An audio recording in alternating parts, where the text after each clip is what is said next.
नमस्कार दोस्तों, स्वागत है आपका धनु भाई जी चैनल के ऊपर। आज हम एक नई सीरीज शुरू करने जा रहे हैं, जानना जरूरी है।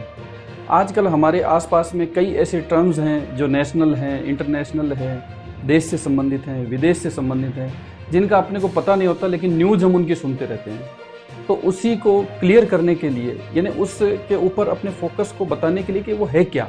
अगर आपको ये मेरा प्रयास अच्छा लगे तो आप ज़रूर हमारे चैनल को लाइक और सब्सक्राइब करिएगा। तो इसी कड़ी में आज हमारा पहला वीडियो है जो कि है H-1B वीज़ा, जो अमेरिका द्वारा दूसरे देश के नागरिकों को अमेरिका में काम करने के लिए दिया जाता है। तो इसी के संबंध में एक न्यूज़ चल रही है कि $1 लाख की फ़ीस देकर आप H-1B वीज़ा के लिए अप्लाई कर सकते हैं, और यह फ़ीस उन कंपनियों पर लागू होती है जो कंपनियां एम्प्लॉयज़ को काम करने के लिए दूसरे देशों से बुलाती हैं। तो ये है क्या और इसका क्या अपने ऊपर प्रभाव पड़ेगा, ये एक समझने की कोशिश करते हैं। H-1B वीज़ा जिसकी पहले फ़ीस $1000 से $5000 के आसपास थी, अभी उसकी फ़ीस $1 लाख कर दी गई है, और यह $1 लाख वन टाइम रहेगा। यह जो फ़ीस है वो केवल कंपनीज़ को देनी पड़ेगी, और जो बंदा वहाँ काम करने जा रहा है उसको एक नॉर्मल बायोमेट्रिक्स वगैरह करने के लिए या लीगल फॉर्मेलिटीज़ के लिए $200-400 का जो खर्चा रहेगा वो तो लगना ही है। तो ये एक चीज़ है।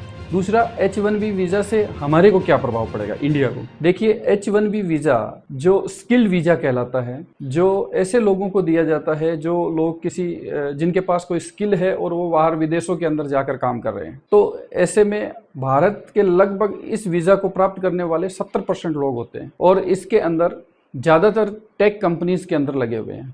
तो जैसे मेटा, फेसबुक, माइक्रोसॉफ्ट, तो इनमें भर के हमारे H-1B वीज़ा के ऊपर, वर्क परमिट के ऊपर काम कर रहे हैं। तो इसी के संबंध में अगर ये फीस 1 लाख हो जाती है तो ये कंपनियां दूसरे देश के लोगों को हायर करने में थोड़ा गुरेज करेंगी, और अमेरिकी सरकार चाहती है कि अमेरिका के लोगों को इन कंपनियों के अंदर जॉब मिले और वो लोग काम करें। तो ये देखना दिलचस्प होगा कि ये जो टेक कंपनियां हैं ये कैसे इसको भरपाई कर पाएंगे, क्योंकि एम्प्लॉई जो काम करने वाले डेडिकेटेड एम्प्लॉई हैं वो उनको बाहर से ही मिल पा रहे हैं। अगर उनको पहले ही वहां से मिलते तो वो आज ये वर्क परमिट की जरूरत ही नहीं पड़ती। तो ये एक देखने की बात होगी, क्योंकि एकदम शॉर्ट पीरियड में स्किल्ड एम्प्लॉयज को खड़ा कर पाना बहुत ही मुश्किल बात होती है। और इसके अवेज में इन कंपनियों के पास एक और ऑप्शन भी है कि ये कंपनियां दूसरे देशों में अपने ऑफिसेज खोलें और वहां से आउटसोर्सिंग के थ्रू अपना काम करवाएं, यानी जो काम यहां हो रहा है उस काम को उसी देश के अंदर करवाएं। तो हो सकता है कि उनको ये जो अभी जो $1 लाख की जो बताई गई है, जो भारतीय मुद्रा में लगभग 88 लाख रुपए होते हैं, यानी कोई भी कंपनी अगर किसी भी नए एम्प्लॉय को हायर कर रही है तो उसको 88 लाख रुपए पहले देने पड़ेंगे, तभी वो एम्प्लॉय वहां पे आके काम करेगा। तो बहुत ही महंगा पड़ जाएगा। तो आगे देखने वाली बात होगी कि भविष्य में इसका क्या होता है। लेकिन आज की जो न्यूज़ यही है कि ये $1 लाख जो है ये वन टाइम है, और ये उन लोगों के लिए नहीं है जो पहले से वो काम कर रहे हैं। ये सिर्फ उन्हीं के लिए होंगे जो नए लोग अमेरिका में जाके काम करना चाह रहे हैं। जो न्यू एप्लीकेशंस हो गई हैं उनके लिए ये कंपलसरी नहीं है। तो ये था H-1B वीज़ा। आपको ये वीडियो कैसा लगा? अगर आपको अच्छा लगा तो आप हमारे चैनल को जरूर लाइक और सब्सक्राइब कीजिए और कमेंट कीजिए, ताकि हम ऐसे जानना जरूरी है कि सीरीज को हम आगे जारी रख पाएं। धन्यवाद।